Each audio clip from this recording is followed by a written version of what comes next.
கண்ணை மூடிட்டு யோசிச்சு பாருங்க, ரோட்ல ஒரு பைக் போகுது, டுப்பு டுப்புன்னு ஒரு தனித்துவமான சத்தம் கேக்குது. அதை பார்த்த உடனே நமக்கு என்ன தோணும்? வாவ், ஹார்லி டேவிட்சன்டா. ஆனா இன்னைக்கு ராஜாவா இருக்கிற இந்த கம்பெனி 2 தடவை சாவ தொட்டுட்டு வந்திருக்குன்னு சொன்னா நம்புவீங்களா? ஒரு மரக்கொட்டகையில ஆரம்பிச்சு இன்னைக்கு உலகத்தையே ஆட்டி படைக்கிற ஒரு கலாச்சாரமா இது எப்படி மாறிச்சு? வாங்க பார்க்கலாம். கதை 1903 அமெரிக்காவில் தொடங்குது. வில்லியம் ஹார்லி, ஆர்தர் டேவிட்சன் 2 நண்பர்கள். இவங்க கையில பெரிய வசதி எல்லாம் இல்ல. மில்வாக்கிங்கிற இடத்துல ஒரு சின்ன 10க்கு 15 அடி மரக்கொட்டகைக்குள்ளதான் இவங்களோட முதல் கனவு வடிவம் பெற்றது. அவங்க தயாரிச்ச முதல் பைக் பெருசா இருக்கும், பார்க்கவே முரட்டுத்தனமா இருக்கும். ஆனா அதோட சத்தம், அதுதான் அதோட அடையாளமே.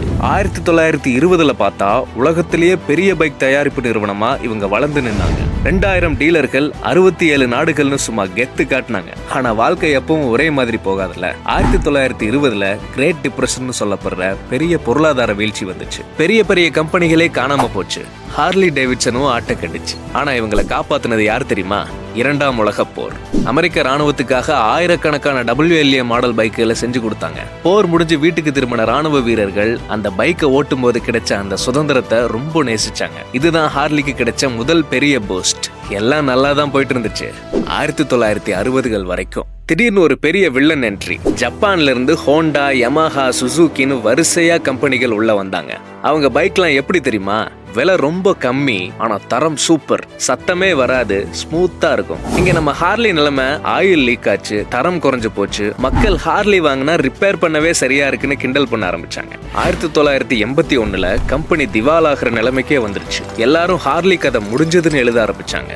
இங்கதான் திருப்பம். நிர்வாகிகள் ஒன்னு சேர்ந்தாங்க. கஷ்டப்பட்டு $80 மில்லியன் கொடுத்து கம்பெனியை மீட்டெடுத்தாங்க.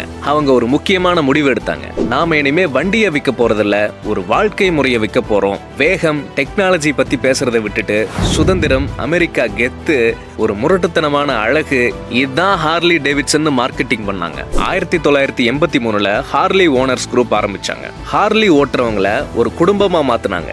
இது ஒரு கம்யூனிட்டியா மாறிச்சு. இன்னைக்கு இதோட மதிப்பு $6 பில்லியன்.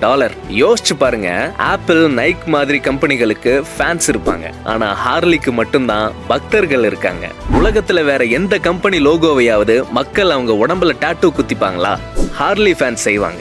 ஏன்னா அது அவங்களுக்கு வெறும் பைக் இல்ல, அது அவங்க அடையாளம். அடுத்த முறை ஒரு ஹார்லி பைக் ரோட்ல பார்த்தா அதுக்கு பின்னாடி இருக்கிற இந்த 120 வருஷ போராட்டத்தை நினைச்சு பாருங்க.